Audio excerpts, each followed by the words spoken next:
வணக்க மக்களே. இப்போ நம்ம செய்ய போகிற டிஷ்ஷுக்கு தேவையான பொருட்கள்: சீரகம் 1 ஸ்பூனு, சோம்பு 1 ஸ்பூனு, 5 பச்சை மிளகா, இஞ்சி சிறுதுண்டு, காஞ்ச மல்லி கொஞ்சம், கொத்தமல்லி தழை கொஞ்சம், தேங்காய் துருவல், வெங்காயம், தக்காளி, கருவேப்பிலை, தயிர், சுரக்காய். இதை வச்சு தான் நம்ம டிஷ்ஷு பண்ண போகிறோம். டிஷ்ஷுக்கான பேர் என்னங்கிறத கடைசியாக சொல்கிறேன், ஓகேங்களா? மக்களே, நம்ம எடுத்து வச்ச டிஷ்ஷுக்கு இந்த மல்லி, வத்தல் இதெல்லாம் எடுத்து முடியும். மிளகா, சீரகம் அதெல்லாம் அரைச்சி வச்சாச்சு. தேங்காய் அரைச்சி வச்சாச்சு. தயிரை நல்லா கடைஞ்சி ஃபுல்லாக மோராக்கி வச்சுருக்குது. வெங்காயம், தக்காளி, பச்சை மிளகா, சுரக்காய் எல்லாம் கட்டி க்ளீன் பண்ணி துளசி க்ளீன் பண்ணி வச்சுருக்கோம். ஓகே, இப்போ நம்ம ரெடி பண்ண ஆரம்பிக்கலாமா? ஆயில் விட்டுக்கலாம்.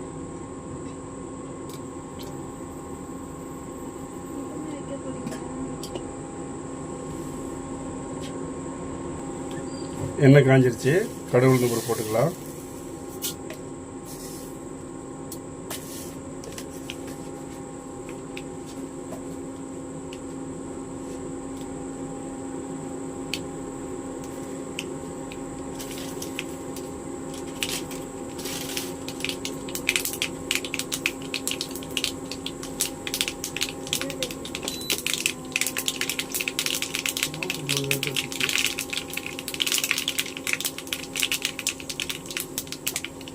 எட்டு வச்சுக்க வெங்காயம், தக்காளி, பச்சை மிளகா, கருவேப்பிலை.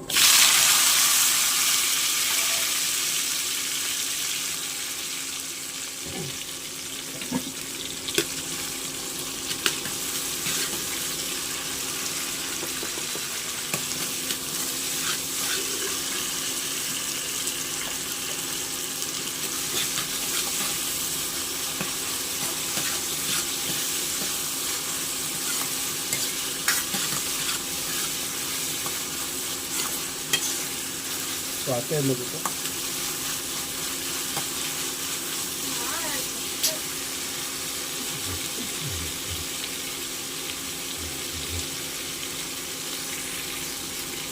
சொன்னா வதக்கிட்டு இருக்கும் போதே சுரக்காய் போட்டு வேணும். அப்போ தான் வெந்தால் தான் நல்லாயிருக்கும்.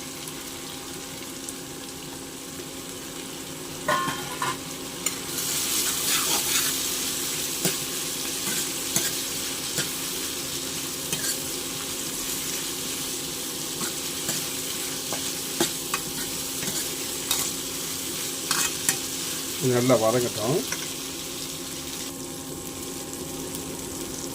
மக்களே, இந்த மல்லி, சோம்பு, சீரகம், கொத்தமல்லி எல்லாம் அரைச்சி வச்சுருந்தோம் இல்லையா? இப்போ அதை சேர்த்துக்கிறோம்.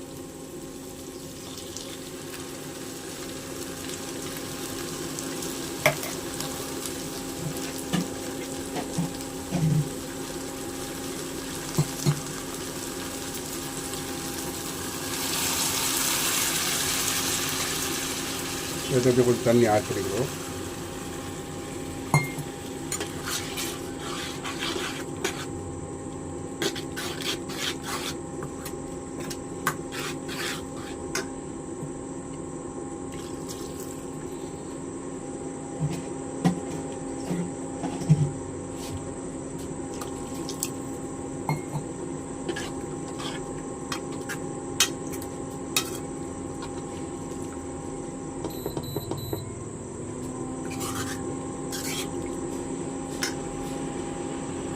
ஆட் பண்ணிட்டு அரைச்சி வச்ச தேங்காயையும் ஊற்றிடலாம்.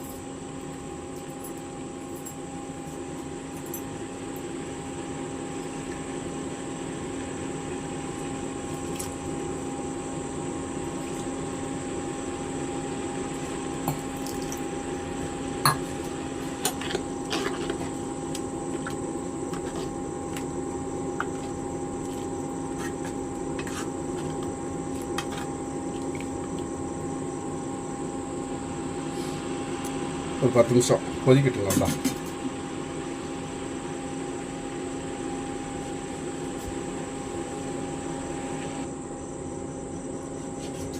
சொந்தங்களே, கடைசியாக நம்ம இறக்க போகும்போது தயிர் கடைச்சி வச்சுருக்க முடியாது, அதை ஊற்றிட வேண்டியது. அவ்வளோதான். ஊற்றியாச்சுன்னா முடிஞ்சது. இது ஊற்றினதுக்கப்புறம் அது கொதிக்கக்கூடாது. குழம்பு கொதிச்சுன்னா டேஸ்ட் நல்லா இருக்காது. அதனால் ஊற்றி வச்சுட்டு அப்படியே இறக்கிற வேண்டியதான்.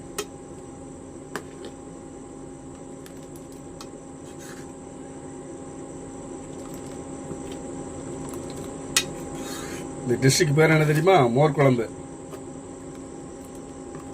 நீங்களும் ட்ரை பண்ணி பாருங்கள். ட்ரை பண்ணி பார்த்துட்டு எப்படி இருக்குன்னு சொல்லுங்கள். கமெண்ட் பண்ணுங்கள், லைக் பண்ணுங்கள். மறக்காமல் சப்ஸ்கிரைப் பண்ணுங்கள் சொந்தங்களே. உங்களை வேண்டி விரும்பி கேட்டுக்கிறேன். மறக்காமல் சப்ஸ்கிரைப் பண்ணுங்கள்.